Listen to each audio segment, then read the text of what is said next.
हमारे प्रभु एवं उद्धारकर्ता यीशु मसीह के सर्वश्रेष्ठ एवं अतुलनीय नाम में हिंदी एफएम के सभी श्रोताओं का हार्दिक अभिनंदन। आज दिनांक 18 अप्रैल दिन रविवार सन 2021 का मनन के लिए पाठ। आज का शीर्षक है निश्चय ही। नीति वचन 23वें अध्याय के 18वें वचन में हम इस तरह से देखते हैं, क्योंकि निश्चय ही अंत में फल होगा और तेरी आशा ना टूटेगी। एनकेजेवी वर्षन में ऐसा लिखा है। अजी जो निश्चय ही अंत में फल होगा प्रभु कहते हैं, वह सिर्फ यह नहीं कह रहे हैं कि एक अंत है, लेकिन वह इसमें निश्चय ही शब्द जोड़ते हैं। यहाँ तक कि अगर वहाँ निश्चय ही शब्द नहीं जुड़ा हुआ होता तो भी वह जो भी कहते हैं वह होगा ही। स्वर्ग और पृथ्वी टल जाएंगे, लेकिन उनके वचन कभी भी नहीं बदलेंगे। केवल अपने वचन को 2 गुना दृढ़ करने के लिए वह आराम से कहते हैं कि निश्चय ही अंत में फल होगा और तेरी आशा ना टूटेगी। इस वचन में निश्चय ही अंत में फल होगा कहने का मतलब है कि निश्चित रूप से एक लाभ है, निश्चित रूप से अच्छे की ओर एक बदलाव होने जा रहा है और आपकी आशा पूरी हो जाएगी।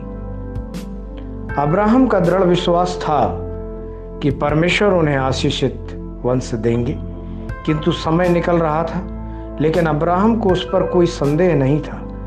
पवित्र शास्त्र कहता है, उसने और ना अविश्वासी होकर परमेश्वर की प्रतिज्ञा पर संदेह किया, पर विश्वास में दृढ़ होकर परमेश्वर की महिमा की और निश्चय जाना कि जिस बात की उसने प्रतिज्ञा की है वह उसे पूरा करने में भी समर्थ है।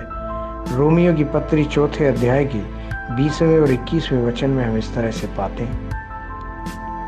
परमेश्वर ने उस विश्वास को देखा। अब्राहम का धैर्य और प्रार्थना एक लाभांश था। उसका विश्वास विफल नहीं हुआ।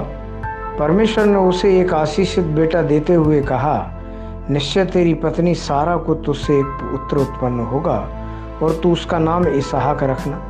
उत्पत्ति की पुस्तक 17वें अध्याय के 19वें वचन में हम इस तरह से देखते हैं। अब्राहम का वंश इसहाक के माध्यम से आकाश के सितारों की तरह बढ़ गया।